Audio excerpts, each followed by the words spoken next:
Que el Todopoderoso lo acompañe a cada uno de ustedes, mis apreciados hermanos. Su amigo Ismael González. En los controles, como siempre, tenemos a Ismael Eleazar González. Y todo lo que es vestuario, escenario, tenemos a Darling Denise Ortiz González, la nieta, tiene 8 años y ella también nos está apoyando y se ha sumado a este hermoso proyecto. Así que vamos a continuar con el cuarto video, que tiene que ver con Bereshit capítulo 2, Génesis capítulo 2. Y hay una diferencia entre el relato de la creación de Génesis capítulo 1 y Génesis capítulo 2. Para poder entender Génesis capítulo 2, tenemos que hacer algunas consideraciones y tener algunos conceptos de las escrituras muy, pero muy claro, porque de lo contrario vamos a enredarnos, ya que son dos escenarios diferentes y dos relatos diferentes. En el video anterior estuvimos viendo que en el capítulo 1, cuando lo comparamos, capítulo 1 de Bereshit, de Génesis, lo comparamos con Yohanan o Juan, capítulo 1, vimos que allí estaba el dabar activo, la palabra estaba activa, el verbo se activó en el principio y el Todopoderoso creó todas las cosas por medio de él, por medio de ese verbo, por medio de el verbo.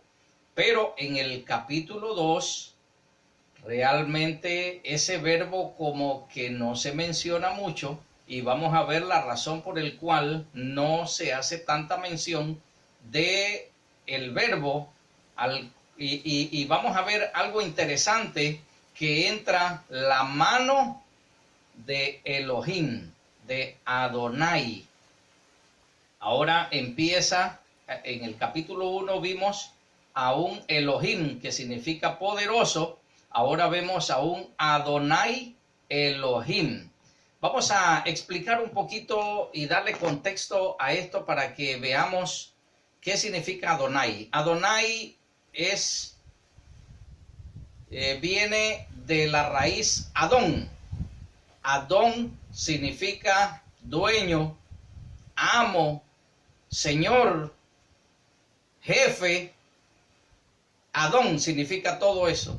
Pero si yo digo mi amo, entonces tengo que decir Adonai si es el que está en los cielos. Si es mi amo, vamos a suponer que yo soy en los tiempos de la esclavitud, mi amo, yo no le digo a mi amo terrenal Adonai, le digo Adoní. ¿Recuerdan el caso de Sara, que le decía a su esposo, le decía a Abraham, le decía mi señor? Él no le decía Adonai, le decía Adoní. Entonces hay una diferencia entre Adoní, que es mi señor terrenal, con Adonai, que es mi señor que está sentado en la patria celestial. Lastimosamente en nuestro idioma no existe esa diferencia y a todo le llamamos Señor. Entendemos ahora las palabras de nuestro gran maestro, el Rabí, cuando dijo: a nadie llames Adonai aquí en la tierra. Entonces debemos de estar claro que él no dijo: a nadie llames Adoní aquí en la tierra. A nadie llames Adonai aquí en la tierra, porque son dos palabras diferentes. Adonai solo se le dice a nuestro amo celestial, al Padre, y también el Padre le confirió ese título al Hijo, así que el Hijo también es nuestro Adón. Así que usted al Hijo puede llamarle perfectamente Adonai ahora, pero dice Shaul de Tarso, según nos los menciona en los primeros textos del libro de Romanos, Romanos, nos dice que eso se da después de la resurrección no antes, sino que él primero era hijo de David según la carne, y después de la resurrección, capítulo 1 de Romanos dice esto, después de la resurrección vino a ser entonces hijo de Elohim, y entonces a él también el Padre le confirió ser nuestro amo, así que nosotros también le podemos llamar al Hijo Señor. Adonai también se le puede llamar. Hay un texto que está en el libro de Salmos, Tehilín, se llama eso, canciones, pues, que dice, dijo el Señor a mi Señor, y está citado en el libro de Matillán, de Mateo, donde dice, dijo Adonai a mí, Adoní. Ahí están las dos palabras. Dijo Adonai a mí, Adoní. No dice dijo Adonai a mí, Adonai, ni dijo Adoní a mí, Adoní, no. Dijo Adonai, por eso es importante algunos textos poderlos ver a través de la lengua hebrea, porque es precisamente eso lo que nos aclara este concepto. A nadie llames Adonai aquí en la tierra, llámalo Adoní, pero Adonai no. Entonces todo eso tiene que quedar claro. Ahora ese es un título que se agrega en el capítulo 2. Adonai viene de Adón, amo, jefe, dueño, señor. Pero Adonai solamente se le llama al Padre, y después que le confirió, después de la resurrección, se le llama también al Hijo. Aunque algunos en la narrativa se pone antes, pero no hay ningún problema con eso, no hay ningún problema. Lo cierto es que hoy nosotros podemos llamarle amo tanto al Padre como al Hijo, según nos los explica pues la Besorá, los evangelios, las buenas nuevas de salvación. Esto es importante tenerlo presente. Lo otro que es pero muy importante es que ahora el Todopoderoso, el Creador, utiliza sus manos para formar. Al principio, en el capítulo 1, está utilizando para formar, para hacer, está utilizando un verbo, lifro, que se traduce en en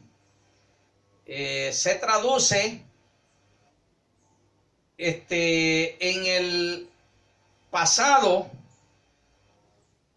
como vará. Eso es el verbo ya conjugado en el pasado singular masculino, que ya nosotros vimos eso. Pero a partir después de esto, no solamente se utiliza el verbo vará. El vará fue al principio cuando no había nada, y él hace todo de la nada. Bereshit vará Elohim. ¿Recuerdan los primeros capítulos que estuvimos viendo, 1 y 2? Ahora vemos que no se usa el verbo vará, ¿no? Como ya lo estamos viendo, en el sentido vará, sino que ahora se utiliza un verbo diferente, porque ahora Elohim está utilizando materia prima. Va a usar las aguas, va a usar la tierra para poder formar. Entonces ya ahora se utiliza el verbo yatzar. Cuando nosotros lo estudiamos desde el punto de vista original, deja de ser vará, porque vará está perfectamente utilizado porque él crea de la nada, pero ahora al crear, teniendo una materia prima como el agua, la tierra, para hacer el barro y formar, entonces utiliza ese otro verbo yatzar. Eso es importante saberlo. Entonces, si nosotros estudiamos las escrituras desde un punto de vista occidental, de nuestro punto de vista, vamos a enredarnos, porque el dedo o los dedos son sinónimos con la mano, y la mano no termina en la muñeca, en esta sección de aquí de la muñeca donde termina mi camisa, aquí no, la mano termina acá en el codo, y eso es importante saberlo. Cuando nosotros leemos en las Sagradas Escrituras que mi gran maestro fue clavado en el madero y le clavaron las manos, todos nos hacemos la idea que fue en la palma de la mano. Pero si lo vemos desde un punto de vista hebreo, entendemos que fue en la muñeca. ¿Por qué? Porque la mano termina en el codo. No hay una palabra hebrea para definir lo que es el antebrazo. Entonces, todos esos conceptos nosotros tenemos que manejarlos y tenerlos claros. Entonces, los dedos de Elohim y la mano de Elohim son sinónimos. Y para ellos vamos a apoyarnos en las Escrituras, en Tehilim, canciones, salmos. Vamos a irnos al capítulo 8 y vamos a demostrar cuando hace referencia acerca de la creación. Vamos a apoyarnos también aquí con los lentes. Muy bien, vamos a irnos a Tehilim, capítulo 8. Vamos a tomar, disculpen, es que estas escrituras están un poco complicadas, desde el verso 3. Tehilim, Salmos, capítulo 8 y el verso 3 dice: pues voy a considerar los cielos, la obra de tus dedos, la luna y las estrellas que tú has establecido. ¿Entendemos? Vamos a considerar los cielos, obra de qué cosa, de tus dedos. Además, la luna y las estrellas que tú has establecido. Verso 4 nos dice: ¿qué es el ser humano para que te preocupes por él? Tú lo hiciste un poco inferior a los malajim. Malajim viene, está en plural aquí. Malaj significa un enviado divino. En este caso es un enviado divino. Está refiriéndose a un enviado divino. Nosotros lo conocemos por los griegos como ángeles, pero es un enviado divino. Lo hiciste es un poco menor que a los ángeles. Dice,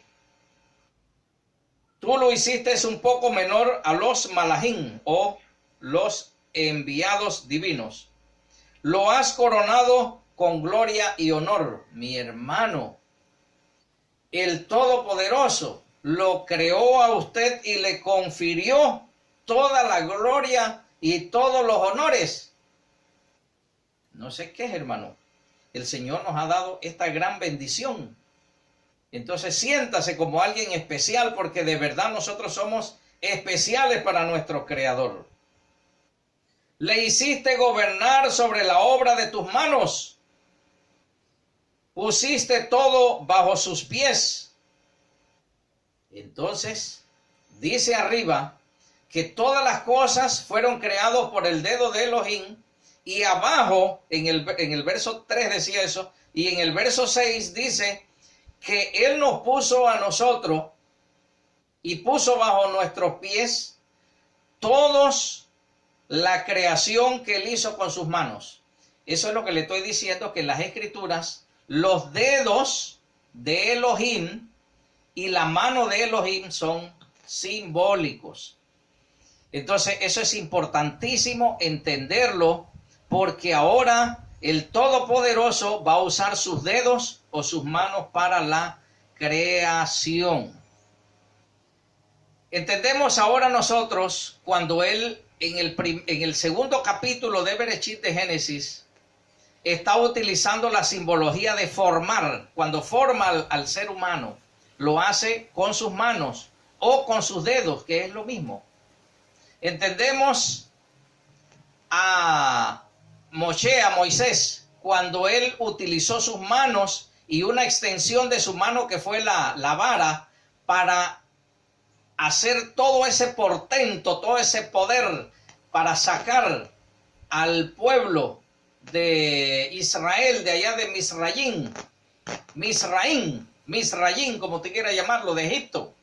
Entonces notamos allí que es la mano poderosa de Elohim actuando, porque esa vara seca no tenía ningún poder.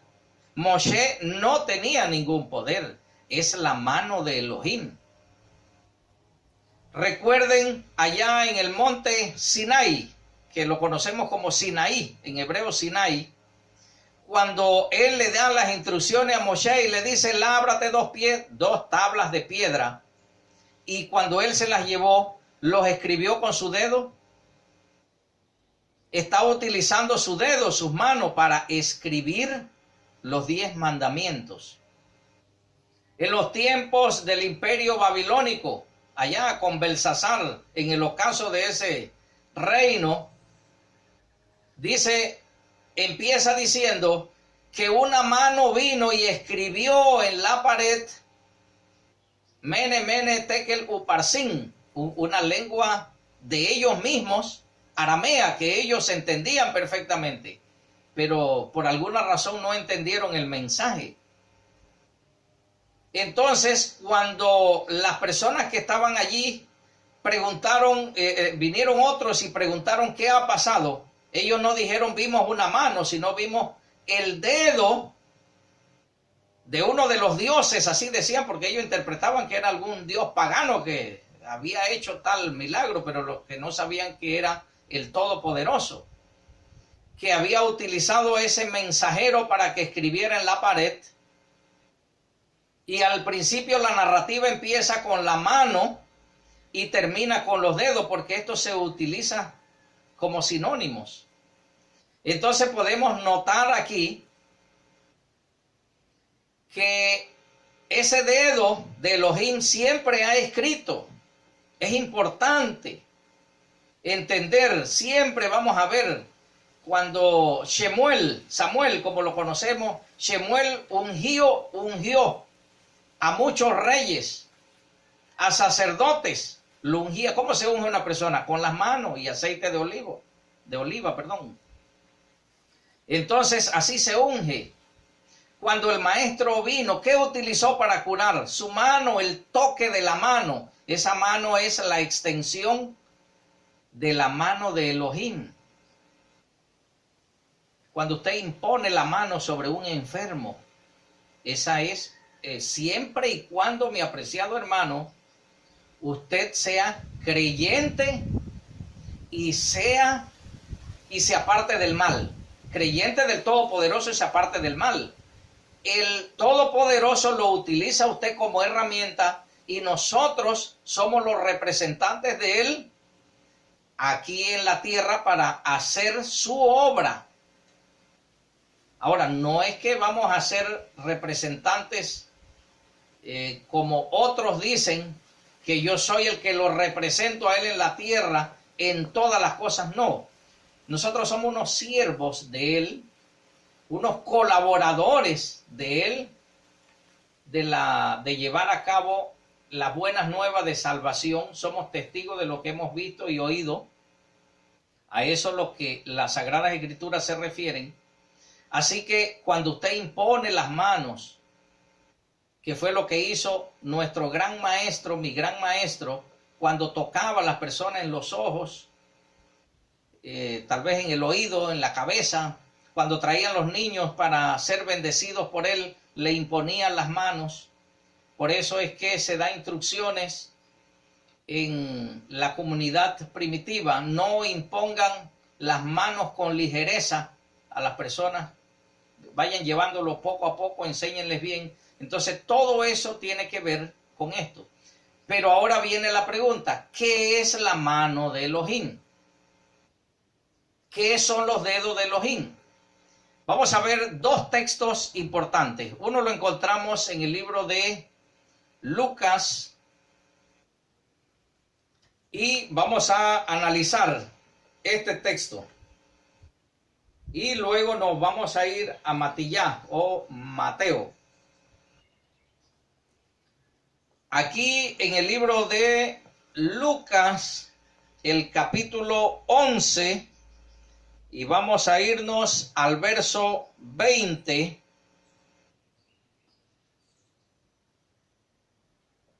Muy bien. En Lucas capítulo 11, le voy a dar el contexto para que podamos entender. Permiso. El contexto del capítulo 11 de Lucas se refiere a que los dirigentes judíos enviaron unos mensajeros a verificar y a estudiar el Mesías, porque el Mesías tenía que hacer varias cosas. Tenía que sacar demonios por el nombre del demonio. Por eso ustedes notan que en algunas ocasiones mi gran maestro, el rabí, le preguntaba al demonio, ¿cómo te llamas? Porque eso es un requisito que había para demostrar que él era el Mesías. Otro requisito interesante era que tenía que sanar a una persona sorda y mudo desde nacimiento, ciegos de nacimientos y otros requisitos más. Así que por eso ellos venían a verificar eso. Y ellos verificaron que todo lo que ellos decían que el Mesías debía de cumplir, el Mesías lo cumplió. Y como no tenían argumentos para refutarlo, para contradecirlo, entonces dijeron que por el demonio mayor era que él hacía todo esto. Y mi gran maestro le dice, no es por el demonio, porque una casa dividida no puede permanecer, no puede prevalecer. No es por eso. Yo le voy a explicar por qué razón yo hago todas estas cosas. Y ese es el texto que quiero citarle.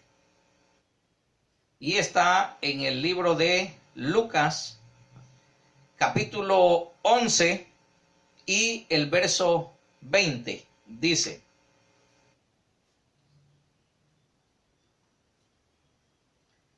pero si echo fuera demonios por el dedo de Adonai, entonces el reino de Adonai ha venido a ustedes. Si yo echo, dice, voy a repetirle que esto es importante. Dice él, pero si yo echo fuera, porque él dice, no es a través de él. Pero si no es a través de él, del demonio mayor, entonces hay otra posibilidad, dice él. Entonces debe ser por el dedo de Adonai, de Elohim, del poderoso, de mi gran amo. Entonces, si es así, que lo hago con el dedo de Adonai o de Elohim, entonces el reino de los cielos ha llegado a vosotros o a ustedes. Dice, entonces el reino de Adonai o de Elohim ha venido sobre ustedes. Ese reino lo vamos a empezar a experimentar desde ya, según la lección de nuestro maestro. Pero todavía no nos dice qué es la mano de Elohim, qué es el dedo de Elohim. El que nos va a dar el punto clave de esto es precisamente Mateo, porque Mateo está ese mismo día, esa misma hora y en el mismo escenario. Y él nos va a explicar qué es el dedo de Elohim, qué es la mano de Elohim. Y eso lo vamos a ver en Mateo, el capítulo 12 y el verso 28. Vamos a leerlo. Es el mismo escenario, no es otro escenario. Léanse esto para que lo vean. Dice, pero si expulso demonios por el Ruach HaKodesh, entonces el reino de Elohim ha llegado a ustedes. Entonces él dice que el dedo de Elohim, la mano de Elohim, es el Ruach HaKodesh. ¿Qué es el Ruach HaKodesh? El Espíritu de Santidad, que conocemos como Espíritu Santo. Espíritu Santo en hebreo se dice Ruach Kadosh. Kadosh es santo. Ruach Kadosh. Y Ruach HaKodesh significa Espíritu de Santidad. Es lo mismo, hermano. No vamos a discutir esto. Espíritu de Santidad y Espíritu Santo es el mismo. El Espíritu de Elohim es lo mismo. Entonces, cuando Él impone las manos, me refiero a mi gran maestro, el rabí, estaba utilizando el Espíritu de Santidad según la versión de Matillá de Mateo. Entonces, si usted no entiende estos conceptos, no va a poder entender bien las Escrituras. Cuando se ha utilizado las manos de los santos hombres de toda la historia y santas mujeres de la historia, porque muchas mujeres han utilizado las manos, y esta mano es una extensión de la mano de nuestro Creador. ¿Por qué el Señor hace todas estas cosas? Para que nosotros podamos entender, porque recuerden que Él es espíritu, Él no tiene cuerpo, pero Él lo hace representativo para que nosotros entendamos, como si Él tuviera cuerpo. Por eso Él lo hace para que entendamos. Entonces Matillá explica bien y habla claramente que el dedo de Elohim es el Ruach HaKodesh, el Espíritu de Santidad, o el Ruach Kadosh, el Espíritu Santo. Mis apreciados amigos y hermanos, todo está en las Escrituras. Todo está allí, solamente tenemos que escudriñarlo. Todo está aquí, aquí no falta nada, hermano. Todo está en las Escrituras. Vamos a estudiarlo. Ahora resulta que el capítulo 2 de Bereshit está utilizando el Espíritu de Santidad. Sus manos y sus dedos. Ya vimos Tehilín capítulo 8, Salmos capítulo 8. Verso 3 al 6, donde ahí habla acerca de que toda la creación de su dedo, y dice que todo lo que Él hizo con las manos lo puso debajo de nuestros pies para que nosotros seamos los gobernadores. Vamos a irnos a Bereshit, Génesis, capítulo 2, y vamos a hacerlo desde el punto de vista hebreo, no desde el punto de vista de nosotros. Eso es importantísimo entenderlo. Hermano, nosotros estamos nadando por encima. No hemos profundizado todavía todo este material que le hemos dado en los primeros 3 videos, y en este 4.º video que estamos haciendo, estamos nadando con la cabeza afuera, por encima de las Escrituras. Cuando nosotros profundicemos esto, usted se va a deleitar en la palabra de Elohim. Vamos a tratar de ir un poco más rápido, porque en el primer capítulo Él está hablando acerca de toda la creación en general. No había nada y Él creó todas las cosas.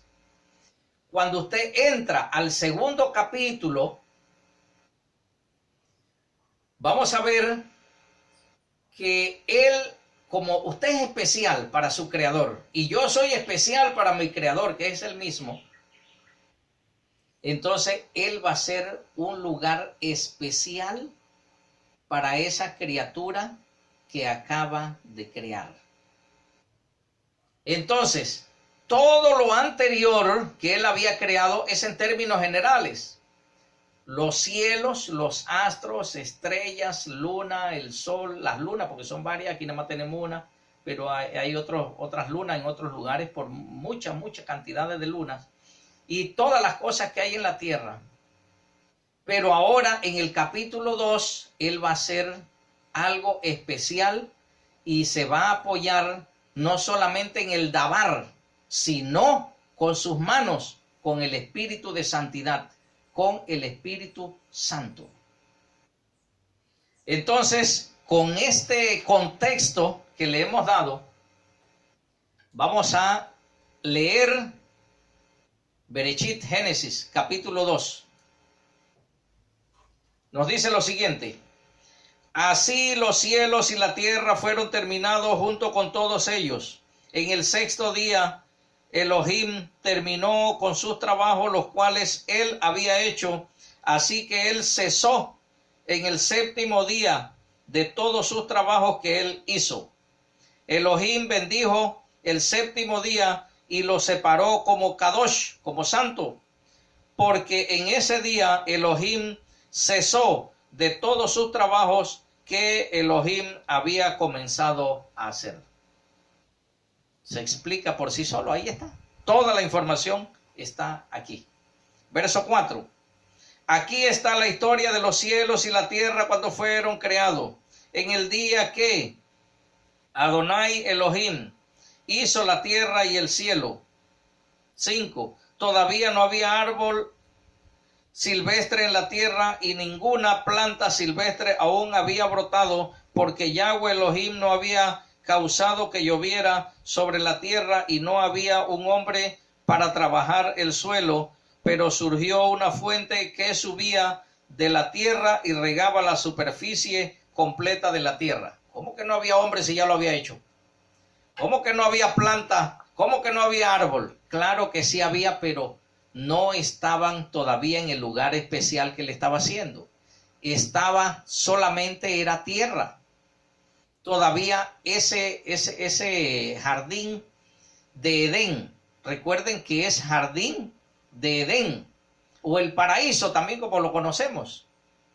Eso todavía, a eso es lo que se está refiriendo, no al resto de la creación, porque ya eso estaba. El hombre todavía, el ser humano todavía no estaba allí, él estaba fuera del paraíso, estaba fuera del Edén.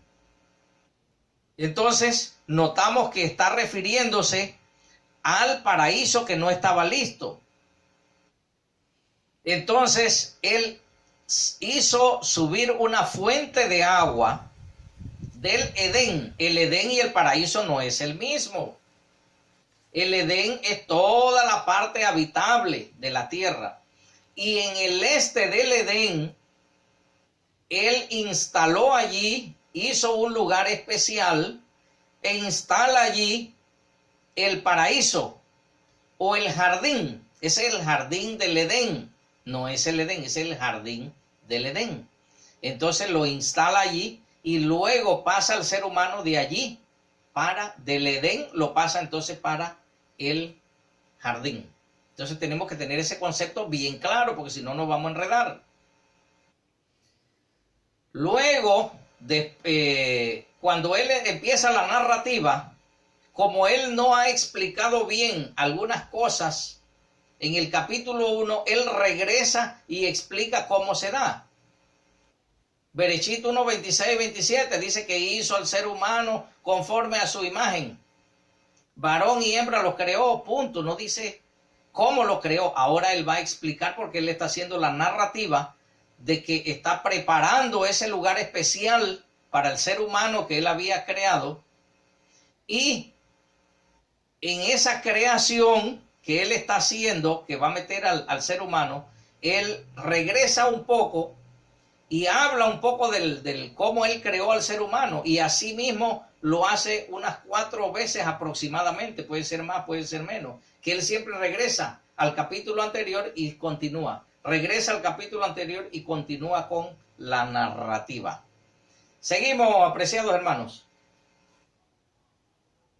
Dice el verso 7, entonces Adonai Elohim formó al hombre, Adán, del polvo de la tierra a Adamá, y sopló sobre su rostro el aliento de vida. Aquí aliento de vida. Más adelante vamos a explicar esto. Y el hombre se convirtió en un alma viviente. Muy bien. Muchos de nosotros, debido a algunas influencias culturales no hebreas, confunden lo que es alma y espíritu. Pero en hebreo esto está bien claro, está bien definido.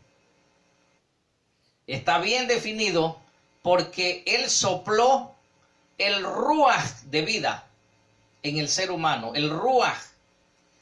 Pero después que sopla el ruaj de vida en la materia, en el barro, este se convierte ahora en un alma viviente o en un ser viviente que se llama Nefesh.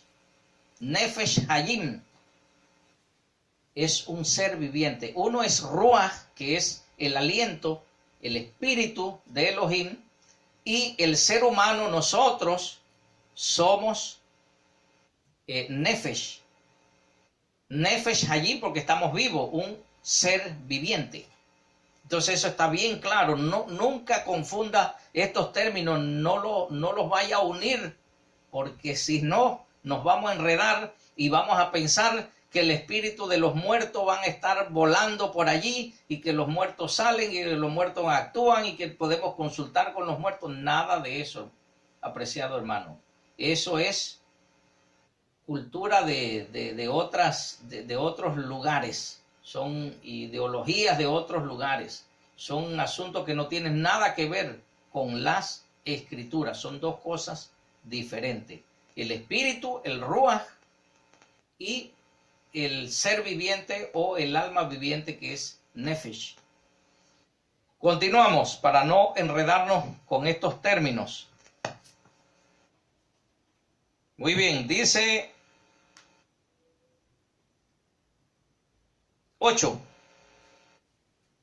Adonai Elohim plantó un paraíso hacia el este, en Edén, y allí puso al ser humano que él había formado. De la tierra, Adonai Elohim causó que creciera todo árbol hermoso a la vista y bueno para comer, y el árbol de la vida en el medio del paraíso, y el árbol del aprendizaje del conocimiento del bien y del mal. Entonces notamos aquí claramente que está hablando cuando hace crecer de la tierra árboles y plantas, árboles que lleven fruto, que tengan semilla, cera en hebreo, plantas que den semillas, y se los dio para el consumo humano. Entonces notamos aquí que él no está hablando de fuera del paraíso, está hablando del paraíso. En el mismo texto está diciendo que es del paraíso, el lugar especial que él está haciendo para el ser humano. Entonces, por eso hay muchos críticos que nos dicen que hay contradicción en las escrituras. No, mi apreciado hermano, no hay ninguna contradicción en las escrituras. Todo está claro. Ahí está hablando del paraíso, del huerto de Edén. No está hablando de la creación en términos generales. Allá él habló y existió. Ahora acá él está haciendo que de la tierra produzca entonces plantas, frutos y los animales. Continuamos.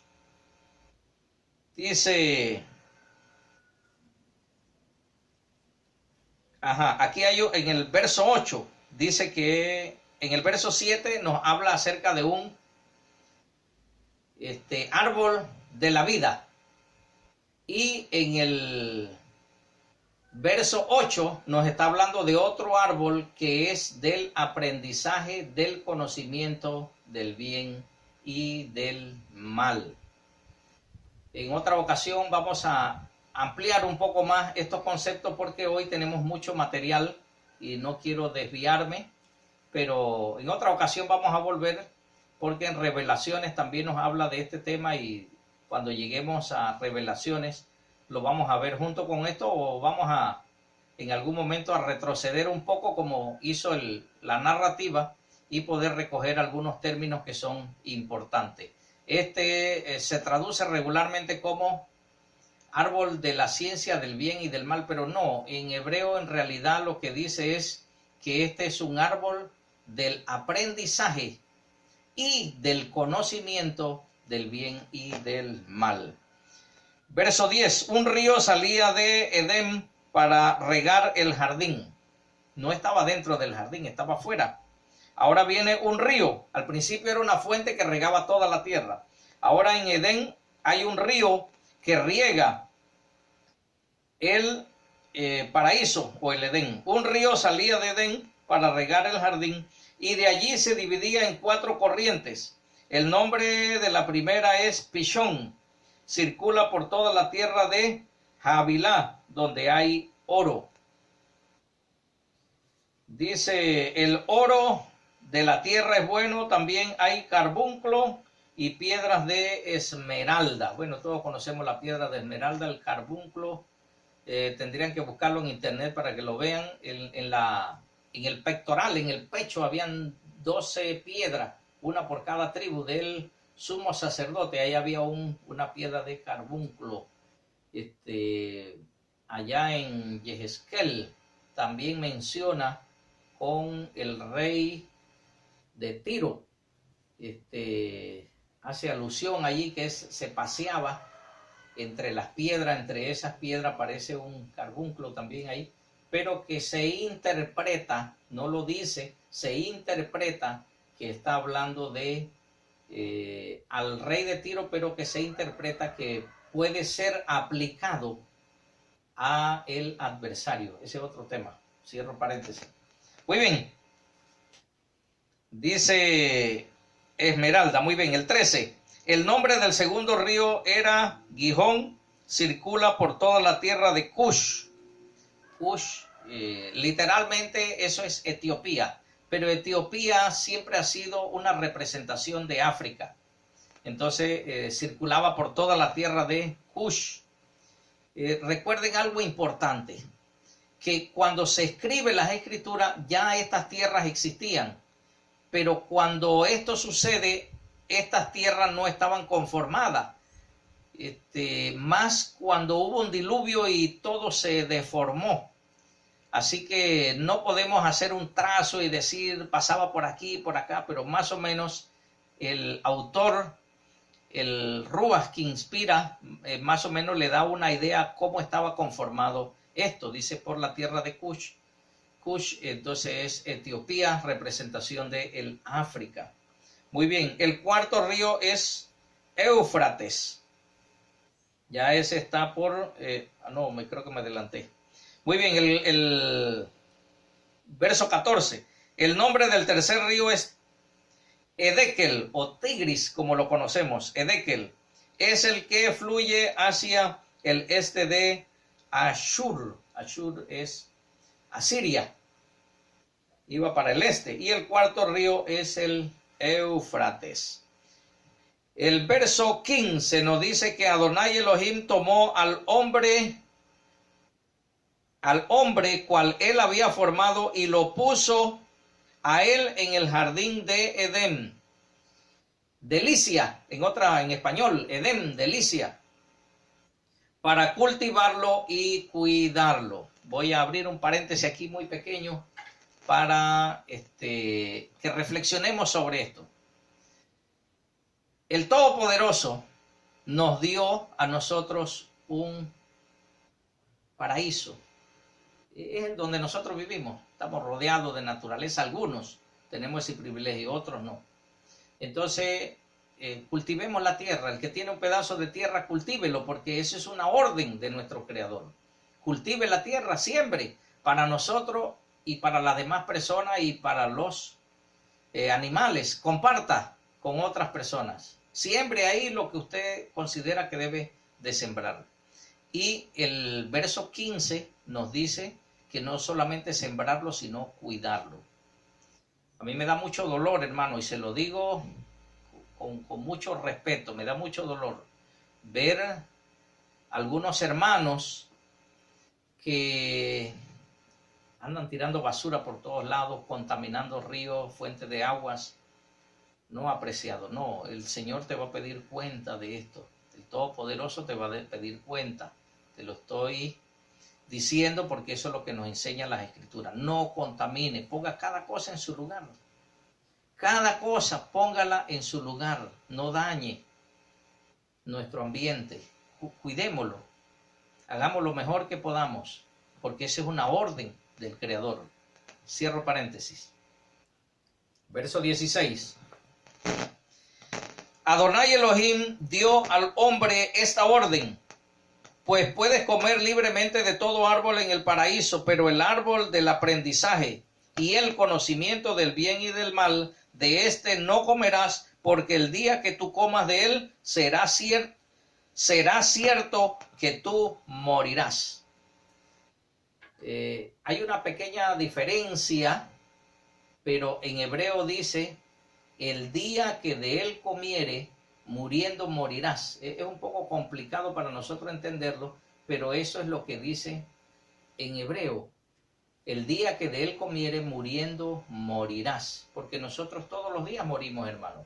¿Usted cree que yo nací así como estoy? No, ya yo tengo canas. Mírenmelo, la ojera que yo tengo. Tengo un poquito de papera. Aquí el pecho como que se ha caído, la barriga se ha caído un poco, los brazos un poco flácidos. Entonces, mis apreciados hermanos, muriendo poco a poco hasta que nosotros morimos. Ese es el sentido hebreo: muriendo morirás. Aquí dice: de cierto morirás. Entonces, ya vámonos al siguiente texto y nos vamos a ir al verso 18. Dice: Adonai Elohim dijo: no es bueno que el hombre esté solo, hagamos para él una compañera apropiada para que lo ayude. No dijo sirvienta, no dijo esclava, no dijo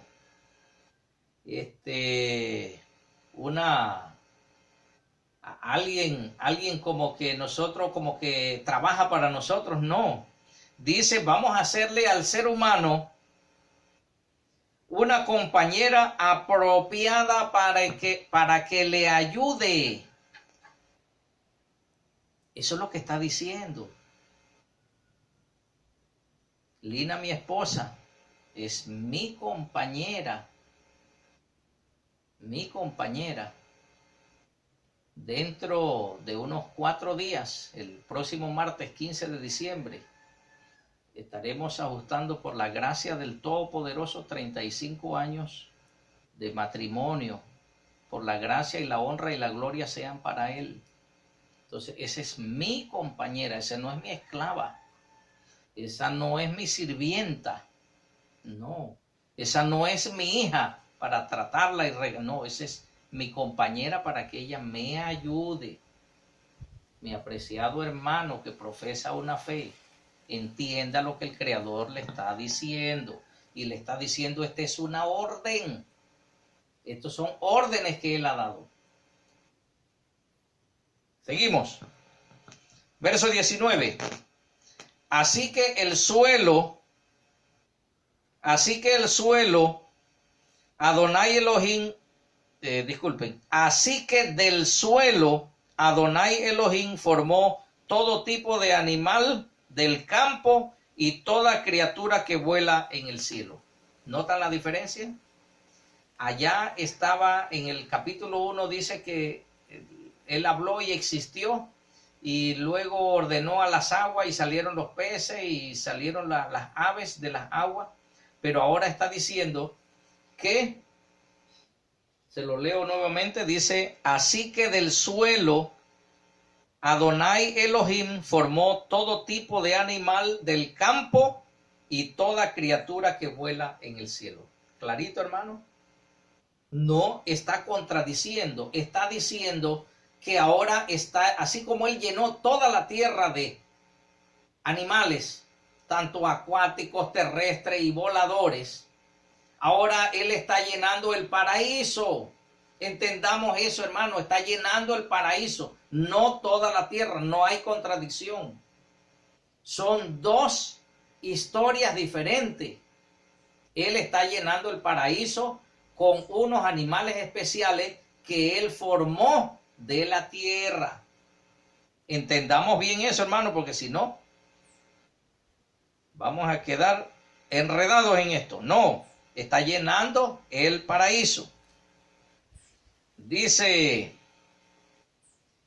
y él los trajo al hombre para que los llamaba. Lo que el hombre llamara a cada criatura viviente, ese habría de ser su nombre. Así, pues el hombre dio nombre a todo ganado de cría y todas las criaturas que vuelan en el cielo y a todas las bestias del campo. Pero para Adán no fue hallada una compañera apropiada para ayudarlo. Ahora regresa y explica, es lo que yo le estoy diciendo en la introducción, va y viene, va y viene. Ya dijo que le había hecho una compañera, pero ahora va a explicar cómo lo hizo. 21, Berechit, Génesis 2:21. Entonces Yahweh Elohim trajo un trance sobre Adán y él durmió. Y él tomó una de sus costillas y cerró con carne el lugar donde había tomado la costilla. De la costilla que Adonai Elohim había tomado del hombre, él hizo una mujer y él la trajo a la persona hombre. Y Adán dijo, este es hueso de mis huesos y carne de mi carne, ella será llamada mujer, porque ella fue sacada de su hombre. En hebreo suena esto exquisito. Dice que cuando él dice esto, cuando él dice esto, él dice, ahora esta es Isha, mujer. ¿Por qué? Porque fue sacado de Ish, del hombre. Ahora Ish en alemán significa yo. Yo creo que en alemán también es bonito decir las cosas. Ish, yo. Entonces, Isha es mujer, Ish es hombre. Ustedes notan unas versiones anteriores que la Real Academia Española ordenó que descontinuaran eso porque ellos pusieron, por eso será llamada varona porque del varón fue tomado. Varona no existe. Entonces, no podemos utilizar traducciones con palabras que no existen. Entonces en hebreo suena bonito porque Ish es hombre, Isha es mujer. Entonces cuando él habla esto, lo dice, es una forma poética que rima, pero para nosotros es un poco difícil porque hombre, mujer, esposa, esposo, tal vez rima un poquito más. Él, ella, no sé, habría que componer una poesía que rime. Pero lo cierto es que él estaba contento con la esposa. Aquí en los primeros 2 capítulos no había pecado. El lío se forma más adelante. Entonces, vamos a continuar. Este es una forma de expresión del hombre cuando vio a esta mujer. Entonces, esta mujer es tan bonita para Adán como lo es mi esposa hoy día para mí. Seguimos. Dice el verso 24. Por eso el hombre dejará a su padre y a su madre y permanecerá con su esposa y ellos serán una sola carne. Permanecerá con su esposa. Por eso el hombre dejará padre y madre. Nunca viva con los padres cuando se case. Mi estimado hermano, nunca viva con sus padres, ni con los suegros tampoco, menos. Viva aparte. Si usted no tiene, pague un cuarto, una casa de alquiler, lo que le dé. Entonces, no viva con ni suegros, ni tampoco viva con sus padres, viva aparte. Viva aparte. Entonces, lo primero que debe de hacer para casarse es apartarse a vivir en otro techo. En Panamá decimos 2 conejos machos en un hueco, no van. 2 gallos en un patio, ese es el problema. Entonces haga su gallinero aparte, haga su hueco aparte, haga su casita aparte. ¿Se entiende lo que estoy diciendo? Entonces dice que debe de permanecer con la esposa. No es un vestido que hoy día usted lo toma y lo desecha. No. Si usted tomó bien la decisión, mire, el noviazgo es el fundamento, la base del matrimonio. Debe de haber obligatoriamente para un matrimonio exitoso, aparte de el Todopoderoso que nos guíe, debe de haber un periodo prudente de noviazgo. Entonces debe de permanecer con esa persona hasta la muerte. Y luego que usted tiene un lugar donde meter la esposa y permanece, ya está listo para permanecer con ella y permanecer. Hay unas versiones que son buenas que dice, por tanto, dejará el hombre a su padre y a su madre, se unirá a su mujer. Esa es otra versión. Unir en un santo matrimonio. Y luego, después que usted cumple con estos requisitos dados por el Creador y la orden que Él da, entonces usted se funde en una sola carne. No lo haga al revés, porque le va a quedar el matrimonio con la cabeza para abajo y los pies para arriba. Así que tranquilo, cójalo con calma, no hay apuro de casarse, medite bien las cosas, esto es para toda la vida. Con esto terminamos el capítulo y vamos a hacer la conclusión. Dice el verso 25, ellos estaban ambos desnudos, el hombre y su esposa, y no estaban avergonzados. Muy bien, conclusión. En el capítulo 1 de Bereshit, notamos que está el todo creador y se apoya en el dabar, la palabra. Notaron que acá el dabar no tenía muchas, no se menciona. Si no se menciona es la mano de él. Entonces dice la versión de Matillá de Mateo que su mano o su dedo viene a ser el Ruach HaKodesh o Ruach HaKodesh, como usted quiera llamarlo, el espíritu de santidad, o Ruach Kadosh, el Espíritu Santo. Entonces eso es lo que está presente en la creación. Quiere decir que el Todopoderoso, el Creador, hace uso de su palabra, que según la versión de Yohanan 1:14, Juan, dice que ese verbo se encarnó. Y si vemos Matillá, encontramos ahora que esa mano creadora donde él forma viene a ser, según la versión de Matillá de Mateo, viene a ser el espíritu de santidad. Entonces nos queda claro que el Padre es el creador, el Hijo, que está representado a través de la palabra del Creador que se encarnó, también estuvo en la creación, y el Espíritu de Santidad a través de las manos del Creador viene a ser parte de la creación. Esto es desde el punto de vista de las Sagradas Escrituras. Esto está potable, esto no tiene influencia cultural de ningún pueblo. Esto es potable. La palabra de nuestro Elohim, el Creador, así nos lo explica. Y así tenemos que entenderlo. Porque si usted lo entiende de otra manera, apreciado amigo, apreciado hermano, va a tener problemas y va a haber contradicciones.